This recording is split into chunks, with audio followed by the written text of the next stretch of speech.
tu iglesia, tu pueblo santo, real sacerdocio, proclame tu gloriosa majestad. Gracias, Señor. Hemos sido convocados también para proclamar tu poderoso evangelio. Que el mundo sepa las buenas nuevas de provisión de parte tuya en gracia para la humanidad caída y particularmente para tus elegidos. Estamos aquí, Señor, porque también nos has convocado para ser instruidos con las verdades eternas de tu palabra escrita. Al ser estas proclamadas, seremos edificados, exhortados y consolados con tus promesas. Pero hemos sido también convocados para ver el rostro de nuestros hermanos, saludarnos los unos a los otros y decirnos cuánto nos amamos. Gracias, Señor, por esta santa convocación. Queremos rogarte ahora que en la exposición de tu palabra, tu Espíritu Santo nos lleve a buen término, para que entendamos tu voluntad, para que conozcamos tu voluntad y movidos por tu Espíritu, seamos hacedores de tu voluntad. En el nombre de Cristo Jesús. Amén. Amén. Un poco del contexto para que nos volvamos a unificar. Hemos hecho un paréntesis, como es nuestra costumbre, lo recordarán, que en las fechas especiales del calendario litúrgico cristiano suspendemos la exposición de nuestro tema en turno. Y esto hemos hecho con la ascensión del Señor y con el domingo del Pentecostés. Pero volvemos nuevamente a nuestros temas. Recordarán que el tema se viene generando de la exposición de los 10 mandamientos, los cuales ya hemos concluido. Y también lo que a continuación siguió es ver cómo de ninguna manera ninguno de nosotros puede cumplir con esos 10 mandamientos. Y que Dios en su misericordia ha provisto de medios de gracia para equiparnos para poder cumplir con esos 10 mandamientos. Y de esos medios de gracia, nuestro catecismo menciona la palabra escrita de Dios, los sacramentos y la oración. Ese es el contexto. Se nos ha dicho cómo debemos leer la palabra. Se nos ha dicho quiénes son los que deben de predicar. Y esos temas también los hemos tratado. Hemos visto que no cualquier persona. Miren lo que dice aquí. Por tanto, 28, versículo 28, mirad por vosotros y por todo el rebaño en que el Espíritu Santo os ha puesto por obispos. El apóstol Pablo en otra parte dice, si alguno desea obispado, buena cosa desea. Es correcto, pero tiene que recibir el entrenamiento y la capacitación necesaria para ejercer ese oficio. Y eso es entonces lo que expusimos en aquella ocasión. Después, en la pregunta número 159 del Catecismo Mayor, abordamos cómo debe ser predicada la palabra de Dios por los que han sido llamados para ello. Es decir, que los pastores no tienen carta abierta para predicar lo que su loca imaginación les venga, o la inspiración que tuvieron en la noche, o mientras estaban haciendo fila en el banco, ¿sí? Ay, se me ocurrió esto y lo anotan, o en el escritorio ahí de repente, en ese lapsus por ahí empieza a hacer sus notitas. No, hermanos, no es así el punto. La respuesta que da nuestro catecismo es la siguiente y que ya la hemos venido exponiendo. Los que son llamados para trabajar en el ministerio de la palabra deben predicar doctrina sana, con diligencia, a tiempo y fuera de tiempo, plenamente, no con palabras persuasivas de humana sabiduría, sino con demostración del Espíritu y con poder, con fidelidad, dando a conocer todo el consejo de Dios, con sabiduría, adaptándose a las necesidades y capacidades de los oyentes, con celo, con amor ferviente a Dios y a las almas de su pueblo, con sinceridad, buscando la gloria de Dios y la conversión, edificación y salvación de las almas. De la exposición de este catecismo, que recordarán, la elaboración de estos documentos de Westminster, ¿sí?, no fue cosa no se metió en el microondas. Recuerden, todavía no existían. Fueron 5 años, 6 meses y 21 días los que se llevó la Asamblea de Westminster para elaborar estos documentos.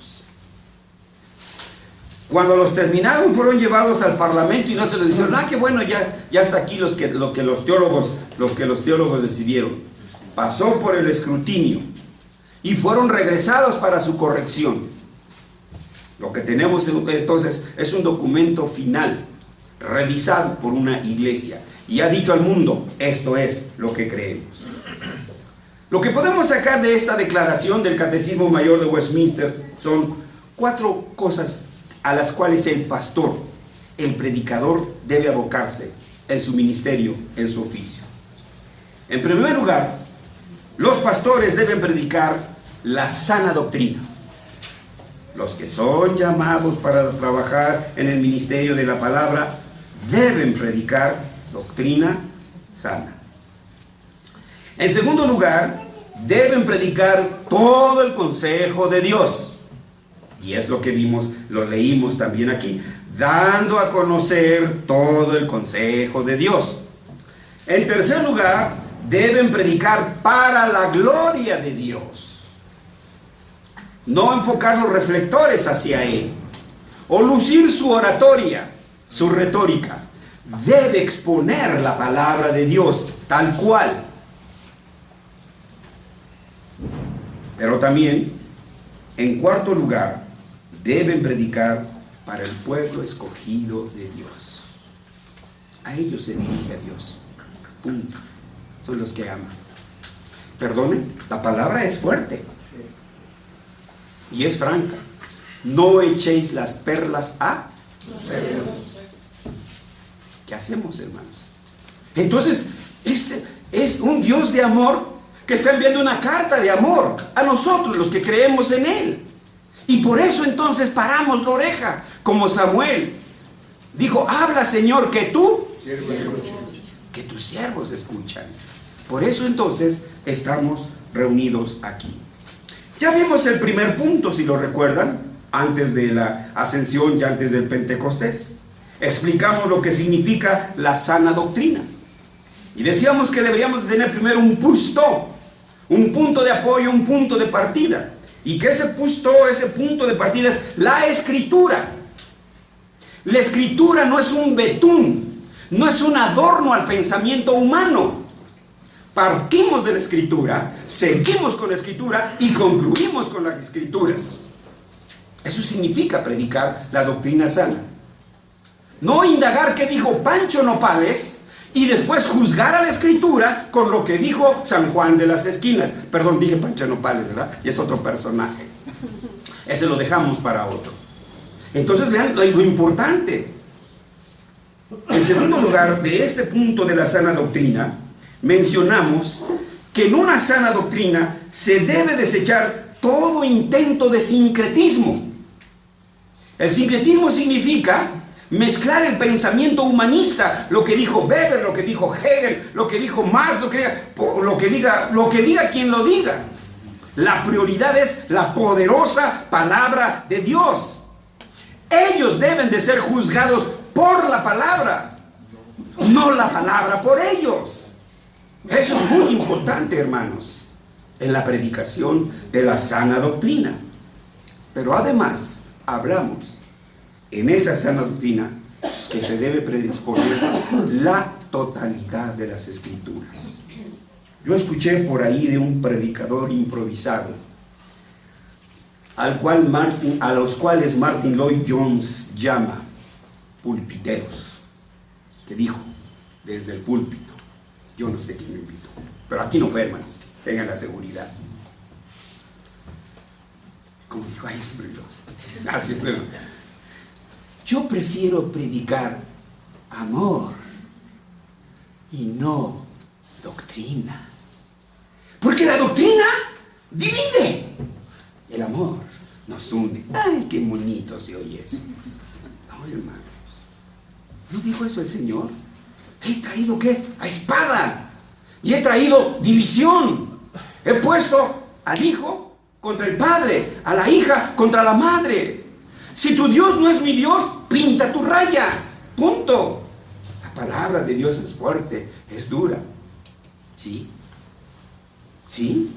Hay trigo y hay punto, hermanos. Así que entonces, pues no podemos predicar. Y hablábamos de lo que les gusta, ¿no? Los que quieren que oír, que tienen comezón de oír, sí, pero aquellas cosas bonitas, ¿no? Ay, tú eres un hombre de oración. Ay, tú cuando oras hasta tienes levitación, ¿no? Hasta te elevas y toda la cosa, ¿sí? No, hermanos. La escritura es como un espejo, no es como la fotografía, ¿sí? La fotografía hasta un retoquito nos dan, ¿verdad? Algunos ni con retoque quedamos, pero en fin, el intento se hace. Eso es lo que hablamos en la última sesión, si lo recuerdan. Pensaban que ya viera la conclusión, ¿verdad? No, apenas es el contexto, hermanos. Venimos a la exposición de hoy. Mencionamos que en segundo lugar nuestro catecismo dice que los pastores deben predicar todo el consejo de Dios. Y el pasaje que cita nuestro catecismo es precisamente Hechos 20, 27. Porque no he rehuido anunciaros todo el consejo de Dios. ¿Qué significa eso? Bueno, eso es nuestra tarea. Y eso es lo que queremos hoy, con la ayuda de Dios, con la ayuda de su Espíritu Santo y de la palabra, tratar de dilucidar. ¿Qué significa predicar todo el consejo de Dios? Trataremos de explicarlo en dos sencillos puntos. El primero, veremos el significado bíblico del término. ¿Qué es lo que la Escritura quiere decir por todo el consejo de Dios?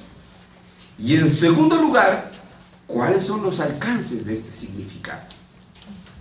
Y después arribaremos a la conclusión. Cuando nosotros leemos aquí en el versículo 27, todo el consejo de Dios, y como dice nuestra confesión de fe, que debemos de recurrir a los idiomas originales en los cuales fue escrita la Biblia para dirimir cualquier posible diferencia en su significado. Por ello entonces hacíamos hincapié en otra sesión de los pastores en cuanto a su capacitación, que son exégetas por excelencia y que por tanto deben tener un dominio de los idiomas bíblicos, del hebreo y del griego. Esto ya no se exige en muchos pastores. Esto ya no es... pueden saber inglés, francés, alemán, y pues qué bueno, pero pregúnteles del griego y del hebreo, ni papa, ¿sí? Nuestra confesión de fe nos remite a esa necesidad de conocer estos idiomas. ¿Me están oyendo, futuros pastores?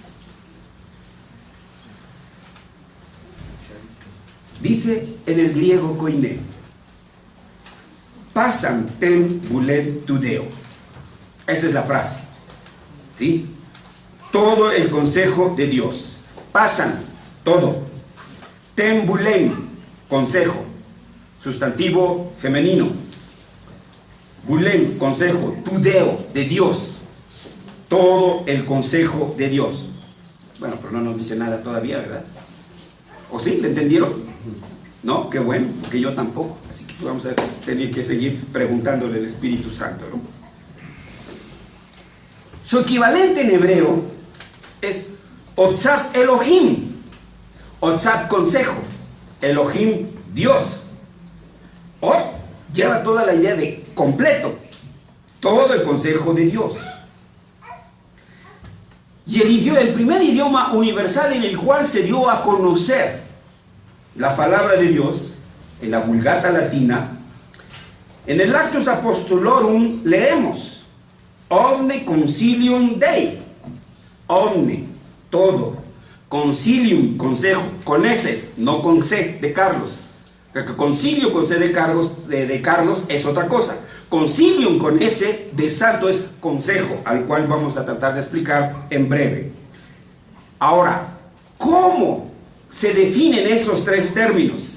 griego, hebreo y latín, escuchen, en cualquiera de esos tres diccionarios, lexicones, como luego les llaman, que ustedes vayan, las acepciones que van a encontrar es: 1, consejo. ¿Está bien traducido? Sí, sí está bien traducido. Pero ¿qué entiende usted por consejo? Acuérdense que las palabras van distorsionándose en su sentido. Hoy ya todos decimos el sartén. Ya nadie dice la sartén. Hoy todos decimos ya los trastes. Ya nadie decimos los trastos. Creemos que eso es normal. No, hermanos. Hemos corrompido nuestro lenguaje. Y lo vamos corrompiendo. Y entonces al paso del tiempo va sufriendo transformaciones. Cuando nuestros abuelos escuchaban caridad, ellos no tenían dificultad para entender. Cuando nuestros abuelos escuchaban disciplina, no tenían dificultad para entender el significado de disciplina. Hoy nosotros escuchamos disciplina y estamos pensando en la reatota así de este tamaño o en la varota de ese tamaño, porque eso es lo que entendemos por disciplina. Y en el griego es didascalia, enseñanza. ¿Será? Qué lejos entonces estamos ahí. ¿Qué entendemos por consejo? Ay, pues cuando no sé qué hacer, pues mira, y eso es lo que entendemos por consejo. ¿Sí? No, hermanos.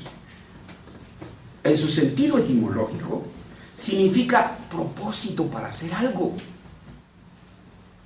En su sentido etimológico significa voluntad.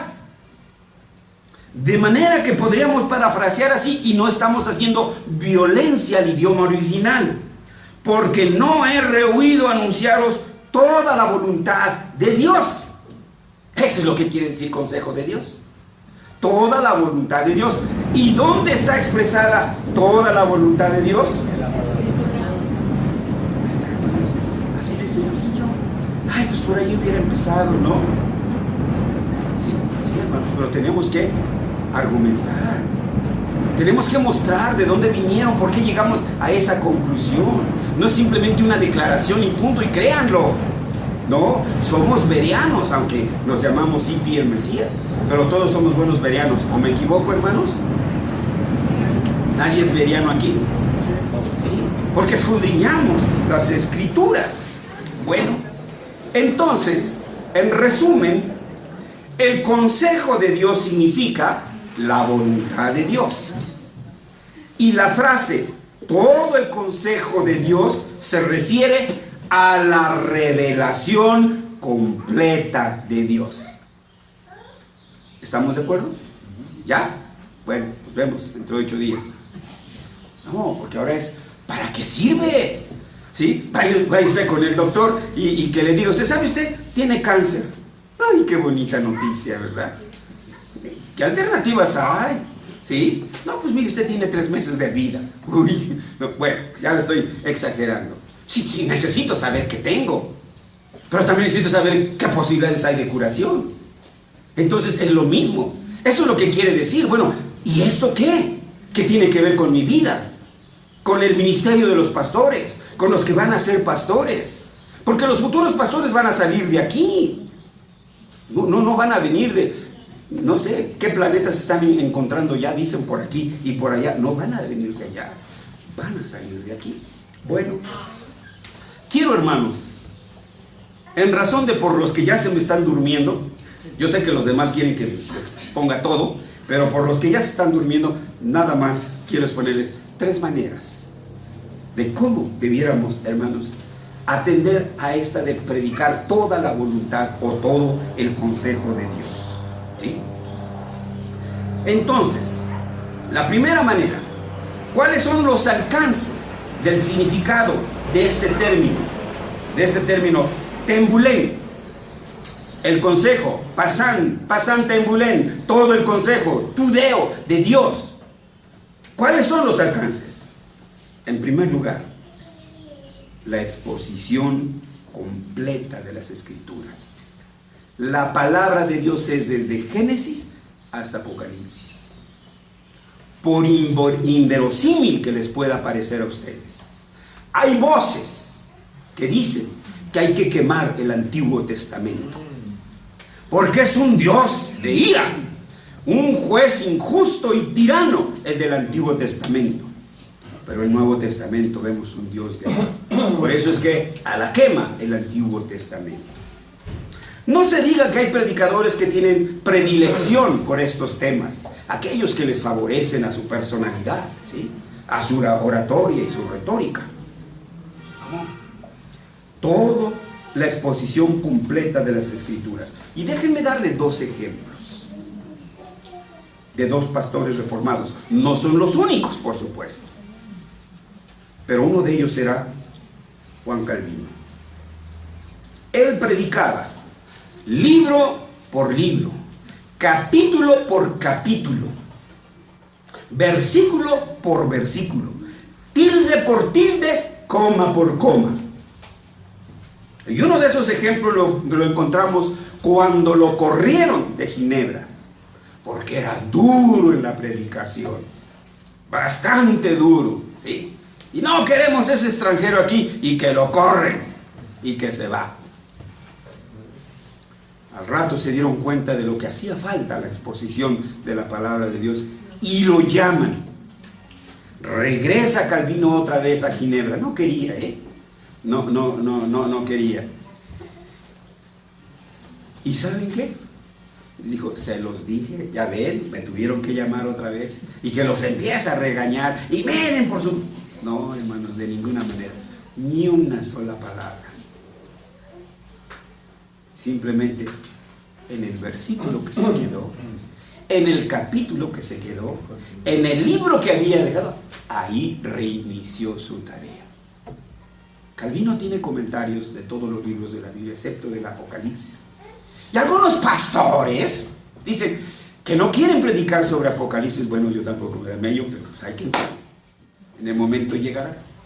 Dicen, si Calvino, que era Calvino, no le entró al de Apocalipsis. No, hermanos. Lo que pasa es que su método de versículo por versículo no le alcanzó la vida. Él murió joven, ¿sí? Creo que tenías 15 o 16. ¿Sí? Es que como le veo su rostro más o menos parecido al mío, dije, no, pues entonces tenía 15 o 16. Joven, 50. ¿Y qué dijo, hermana? 51. Ya sacó la cuenta la hermana, ¿eh? Seguro que le lleva la cuenta al hermano también. Ahí lo dejamos, hermano. Bueno, vean ustedes, murió joven, no alcanzó a llegar al Apocalipsis. Esto es lo que se requiere. Otro ejemplo, hermanos, y algunos de ustedes lo tienen allí, es el pastor de Graf, el pueblo de la promesa. ¿Recuerdan? 4 tomos. Cada tomo nos va llevando desde Génesis hasta el Apocalipsis, hermanos. Entonces vean, esa debe de ser una de las tareas del pastor, predicar todas las Escrituras, toda la Biblia, para toda la vida. A diferencia de los que predican aleatoriamente. Es decir, hoy nunca saben lo que van a predicar los pastores. Bueno, en algunas iglesias, aquí sí sabemos, ¿sí?, que sigue. Es más, hasta luego recibo reclamaciones. Sí, pastor, este es el tema que continuaba. ¿Sí? Eso quiere decir que están pendientes, hermanos, ¿sí? Porque sí llevamos una secuencia, ¿sí? No es lo que se le antojó, se le ocurrió al pastor. Hay un orden, hermanos, en la iglesia presbiteriana. Es por eso que me cautivó la iglesia presbiteriana. Recuerden que yo no tuve el privilegio de nacer en la iglesia presbiteriana. Soy un adherido. A diferencia de los que predican aleatoriamente, un versículo aquí y otro por allá, solo forman un rompecabezas que no tiene ni orden ni forma, hermanos. Así que esto significa predicar todo el consejo de Dios. Una segunda situación en la cual nosotros podemos predicar todo el consejo de Dios: la exposición fiel y sistemática y coherente de los catecismos, los credos y las confesiones. ¿De dónde están sacando estos temas, hermanos? ¿De dónde? ¿Qué de novedad traigo yo aquí? Yo no estoy exponiendo más que lo que mis hermanos puritanos expusieron hace casi 500 años. Yo solo estoy repitiendo, y yo solo estoy tomando las Escrituras y poniéndole tal vez la frescura que debamos de ponerle a nuestros tiempos, pero en sí, el tema viene de ahí. ¿Dónde está entonces el mérito? Ninguno. El mérito es de Dios y de su Espíritu Santo. Los catecismos, en primer lugar, son un sumario de la fe cristiana. ¿Cómo es posible, hermanos, que a muchos de ustedes los sorprende un sabatoatista? Ay, no, que debemos de guardar el sábado. Nosotros sí somos bíblicos, porque en el Antiguo Testamento dice el Shabbat y el Sabbat. Si un sabatista le tapa la boca a ustedes, hermanos, es que no conocen su catecismo. Porque tanto nuestro catecismo menor como nuestro catecismo mayor explica por qué el cambio del sábado al Domine, al Kiriaki, al día del Señor. Ahí lo explica y con sus textos. Es un sumario de doctrina, hermanos. ¿Por qué nosotros no balbuceamos y que llaman lenguas? ¿Sí? Ahí está el sumario, hermanos. Eso hace entonces los catecismos. Son un sumario de la fe cristiana. Los catecismos, los credos y confesiones son una herramienta de instrucción. Pregúntenle a nuestros catecúmenos que estudian, a nuestros primarios que estudian, a nuestros jóvenes que estudian catecismo y catecismo y catecismo y catecismo. Ya están aburridos, dicen que ya quieren escuchar algo de heavy metal o algo por el estilo. Pero ese es el catecismo, hermanos. Son una herramienta de instrucción. No, ahí van corriendo a la puerta de la fe, a Maranata. No tienen nada de reformado ahí, hermanos.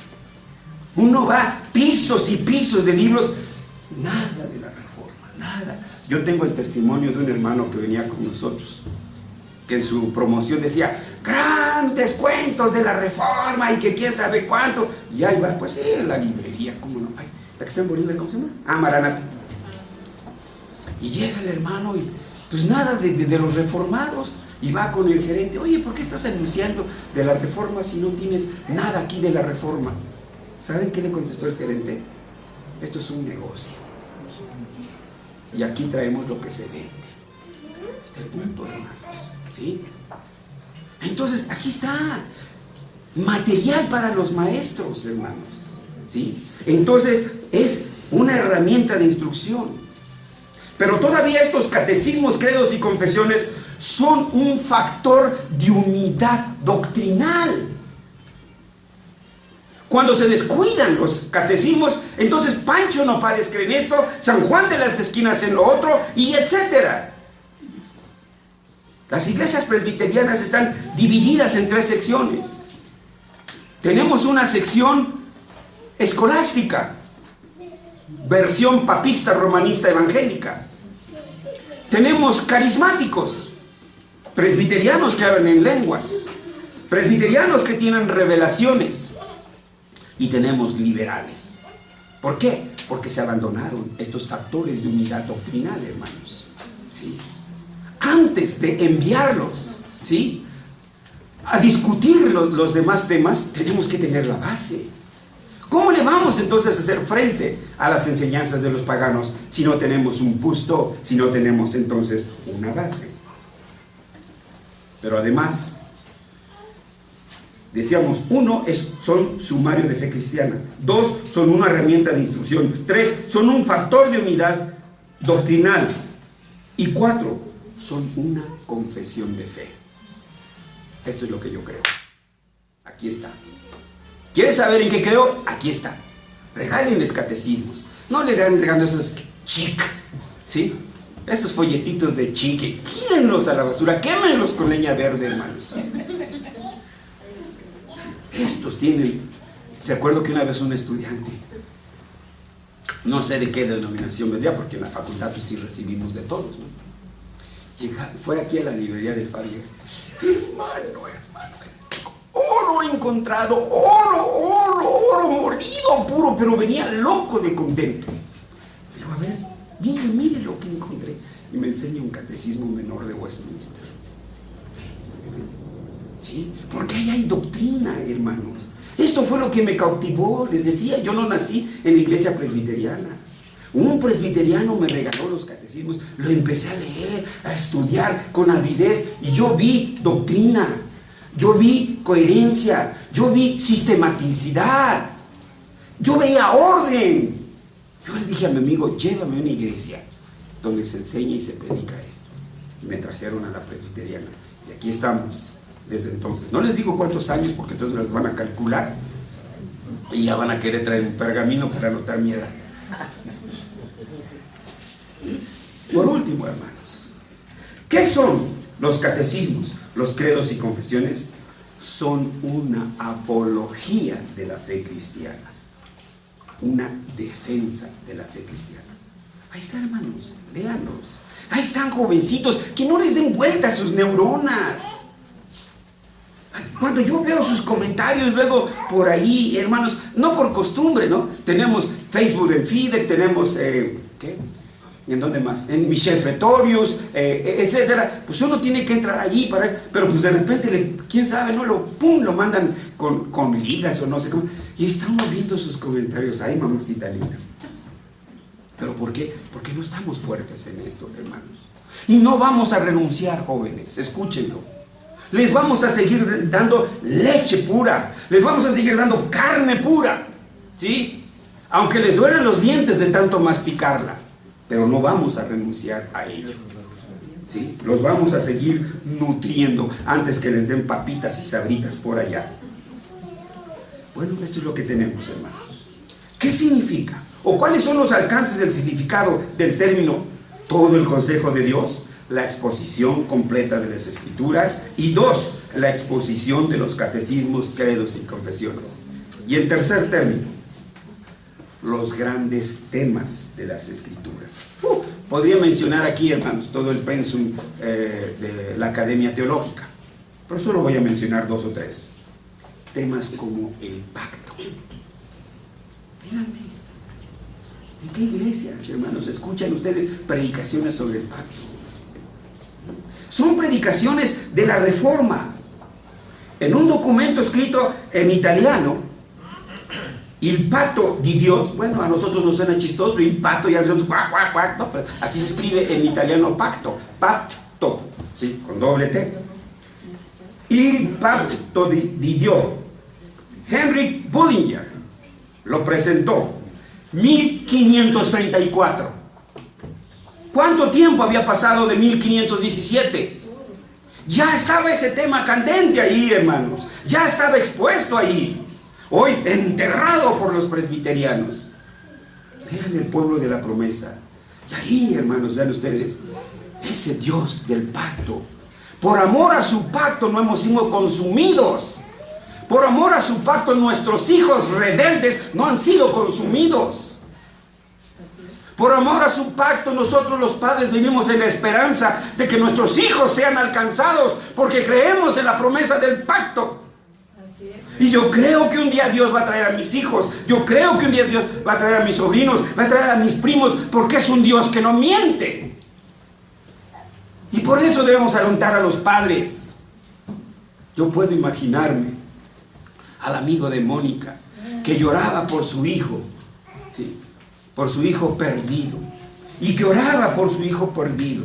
Y dicen que este amigo se acercaba a Mónica. Mónica, no llores. Un hijo de oración no se puede perder. Yo le diría eso a los padres. Padres, no lloren. Sí, se siente feo y fuerte aquí, pero un hijo del pacto puede llegar a comer algarromas de los cerdos, pero Dios lo va a rescatar. Dios lo va a rescatar. Es promesa de Dios. ¿La creen? Yo la creo. Como padre lo viví. Viví esa experiencia. Duele en el corazón, duele en el alma. Cuando nosotros, nuestros hijos, nos dan unas noticias de que han quebrantado el pacto, yo creo que no les tengo que contar cómo se siente desgarrada nuestra alma como padres. Pero yo sí les puedo contar, y algunos de ustedes ya lo experimentaron, cómo el Dios del pacto ha rescatado a nuestros hijos. El reino de Dios. Hermanos, estamos acostumbrados al cultito dominguero, aleluyero, nada más. Ya nomás vengo el domingo, aplaudo, canto y tranquilo. tranquilo ya. Parecemos papistas romanitas que van a misa de 8 y ya todo el día darle vuelo al hilacho. El reino de Dios. Buscad el reino de Dios y su justicia. Y luego, hermanos, estos temas ya han sido tratados en esta iglesia. Nos llevamos un tiempo con el tema del pacto. Nos llevamos otro tiempo con el reino de Dios. Esos temas debe de conocerlos el pueblo del Señor. Coccejus, a mediados del siglo XVII. Los que saben geografía se van a ubicar luego, ¿verdad? Es el tiempo de los principios de la Revolución Francesa. Liberté, fraternité, igualité. Qué bonito se oía eso, ¿sí? Pero decían, ni Dios ni maestro, anarquía. Baños de sangre, ríos de sangre corrieron por Francia, hermanos, ¿sí? Pues en medio de esa tormenta, hermanos, Coccejus se levanta y dice, está el reino de Dios antes que el reino del hombre. Los mismos pastores lo tomaron de loco. Era la república. Le republiqué, ¿sí? Le fraternité, los hermanos. No, ¿tú qué estás hablando del reino de Dios? Dios no tiene nada que ver aquí.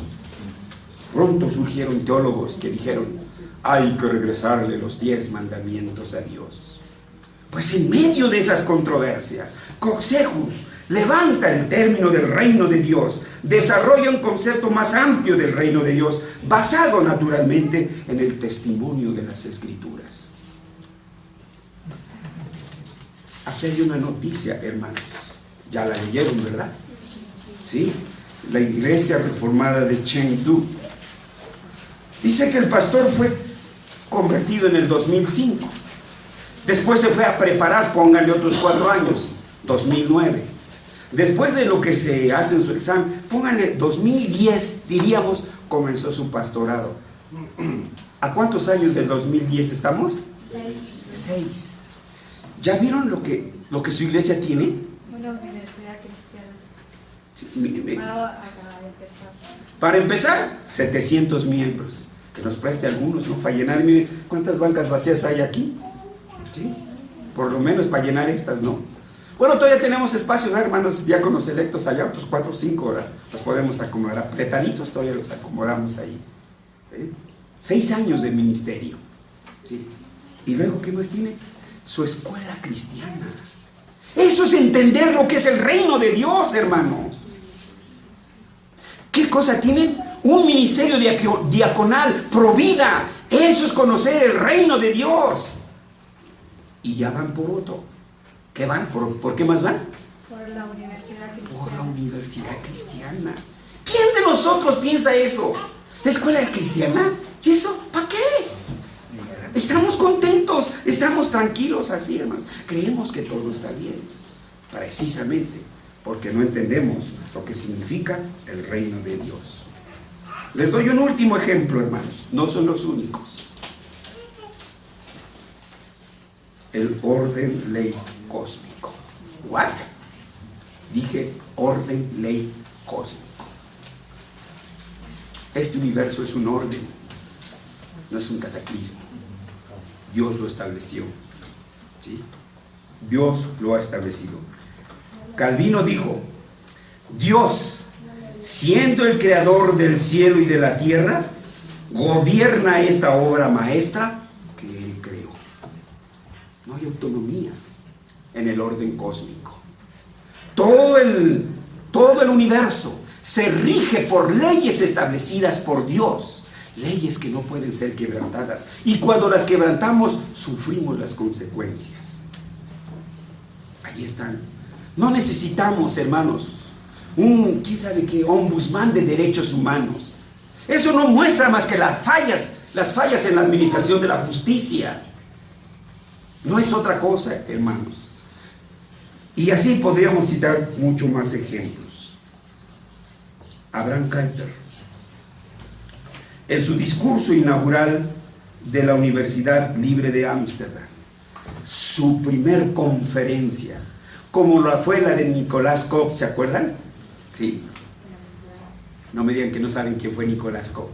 Bueno, los hermanos que nos visitan posiblemente, pero ustedes sí, ¿verdad? Sí. Su primer tema del rector de la Universidad de París fue precisamente el reino de Dios. Y advirtió a los padres de la filosofía griega que estaba dañando a nuestros jóvenes y que la sigue dañando, hermanos. No nos chupemos el dedo, que es neutral y que no, las mañas que tienen nuestros jóvenes no es por la escuela, no, hermanos, vienen disfrazados. ¿Cuál fue el primer tema de Abraham Kuyper? La soberanía de las esferas. Y no es cualquier, lean ese mensaje, hermanos, ¿sí? Ustedes van a ver ahí el punto. Otro ejemplo que podríamos citar, Hermann Doiber. Este ya fue de los principios del siglo XX, 1930 y tantos.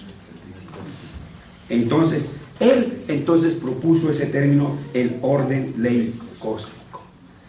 Cosmos, mundo, que todo el mundo está bajo leyes ordenadas por Dios y que nadie las va a quebrantar. En otras ocasiones les he dado un número bastante nutrido de pasajes bíblicos. Recordarán Job, etcétera, donde muestran que este universo está bajo las leyes de Dios. En conclusión, hermanos, después de haber escuchado el significado bíblico del consejo de Dios, que significa la voluntad de Dios, que significa toda la revelación de Dios, y ver los alcances y apenas ver 2 o 3 ejemplos de ellos, la conclusión debe ser la siguiente. 1. Para los pastores. Escúchenme los que van a ser pastores. No me importa que ya me estén amontonando la leña verde allá afuera, pero tienen que escucharme. Porque el Señor dice en Jeremías 48:10. Jeremías 48:10, ¿alguien lo puede leer?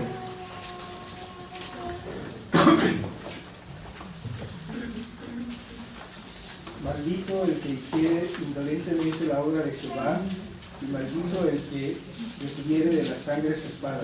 Escuchen la primera frase. Maldito. ¿Lo asimilamos? Es fuerte la palabra, ¿no? Pero así dice la Escritura. Maldito. Y reiteramos, maldito el que hiciere indolentemente la obra de Jehová. Es un maldito el que no cumple fiel y cabalmente con la palabra de Dios. Bueno, tengo que explicarle a los niños. Yo sé que ustedes sí saben qué significa indolente, pero por amor a los niños, ¿verdad, Carlos? Te tengo que explicar qué significa indolente. Carlos Silva. Porque no conozco otro Carlos por aquí, ¿o sea? No tienes tocayos por ahora, hermano. Indolente, del latín indolens o indolentis. ¿Qué significa? Insensible. ¿Se está muriendo mi hermano? Se muera. No soy yo. Que no siente dolor, que no se afecta ni se conmueve. Indolente también significa flojo. Indolente también significa perezoso. Hay cientos de pastores que predican requemados y requemados. Le llaman recalentados, pero pues ya llevan tantas recalentadas que pues ya están requemados. El sermón que predicaron aquí, el sermón que predicaron allá, el sermón que predicaron acá, y es el mismo, y el mismo, y el mismo, y el mismo. Bueno, ni las tildes ni las comas le quitan. ¡Ay, todavía tienen! Este sermón lo prediqué cuando estaba yo aquí. Todavía no. Esos son los malditos, dice el Señor. Los que hacen indolentemente. Por eso exigimos de nuestros pastores, ¿sí?, que sean de tiempo completo. Porque el pastorado no es un hobby. No es el tiempo que te quede libre. Si te es posible, dedícalo a mí. Es una demanda de tiempo completo. Calvino tiene otra palabra para este tipo de pastores. Híjoles. Ay, hermanos, de veras sí siento que luego ya tienen la leña verde allá afuera. Rateros. No hay otro término. Ladrones. ¿Quieren? Vayan a las instituciones de Juan Calvino, hermanos. Y vayan a donde está exponiendo los 10 mandamientos. Y cuando llega a la exposición del mandamiento, no robarás, ¿sí? Después de explicar en qué consiste esto, entonces Calvino, al comentar este 8º mandamiento, no robarás, hace una exhortación a los ministros. Escuchen. Los ministros, ¿me están oyendo? Aquellos que anhelan pastorado, aquellos que están pensando en irse a estudiar a la facultad de teología, pues sepan de una vez lo que les espera. Ministros, enseñen fielmente la palabra de Dios. No adulteren ni corrompan la doctrina de vida, sino enséñenla al pueblo cristiano, limpia y pura. Y no solamente instruyan al pueblo con la buena doctrina, sino también con el ejemplo de su vida. Esto es muy importante, hermanos, con el ejemplo de su vida. ¿Sí? Van unidos. No, pero dice, no, mi vida privada es mi vida privada. Yo ahí puedo hacer lo que quiera. No. Espérate. Estamos delante de Dios corandeo, siempre. Siempre estamos en la presencia de Dios. Él lo ve todo. Él ve todo lo que hacemos. Y debemos de temer. Hay otras cosas, además del temor de Dios, que deben también ayudarnos a nosotros los pastores. ¿Sí? Qué vergüenza sería para mi esposa, ¿no? Que supiera que hice esto, que hice aquello, que quebranté en alguna parte de estas, ¿no? ¿Se imagina lo que siente el peso del dedo?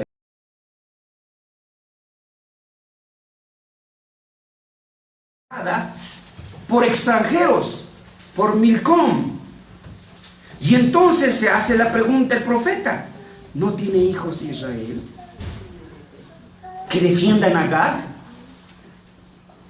¿No tiene herederos Israel que defiendan a Gad?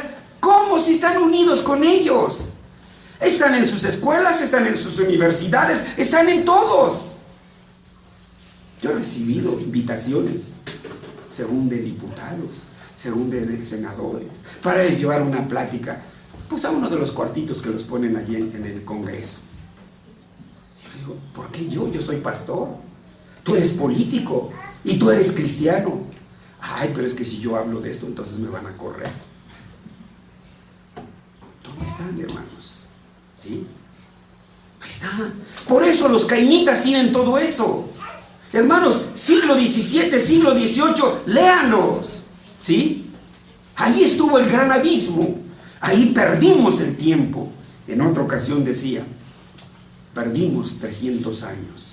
Los papistas, romanistas en atacarnos y nosotros los reformados en defenderlos. Mientras los renacentistas avanzaron. Cuando abrimos los ojos ya estaban posesionados.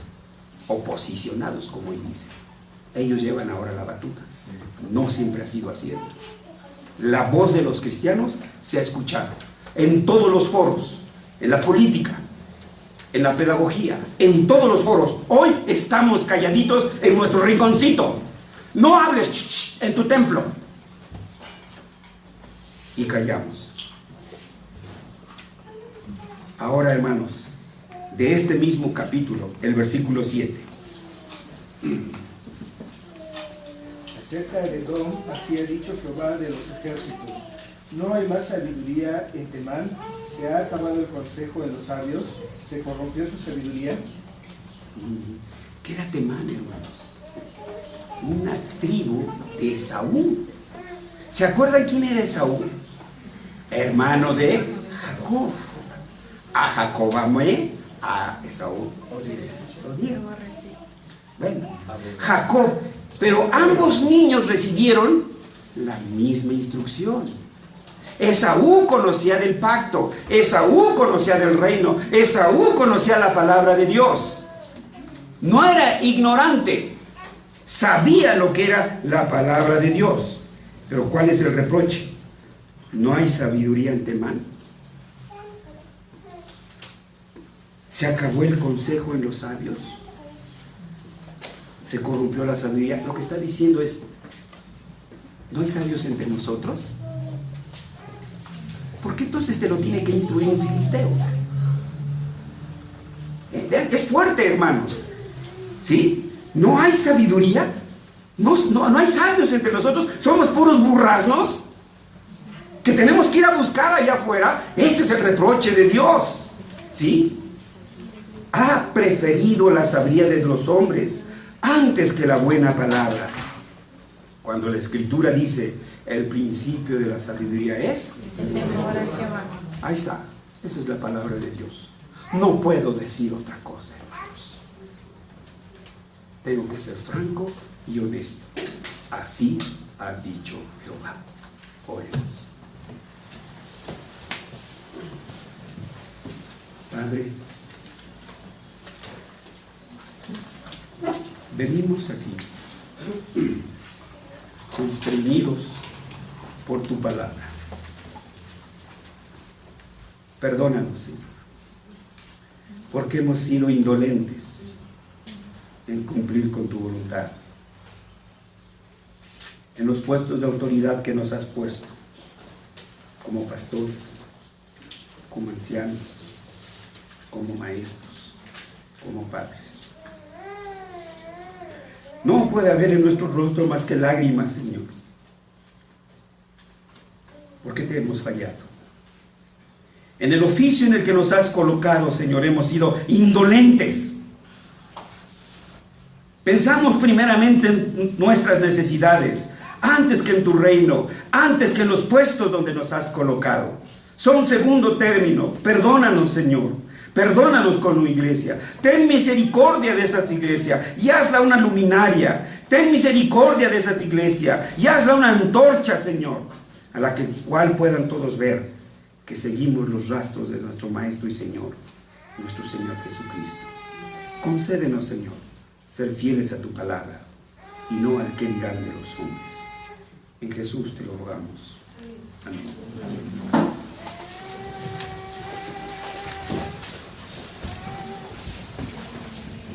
Ajá.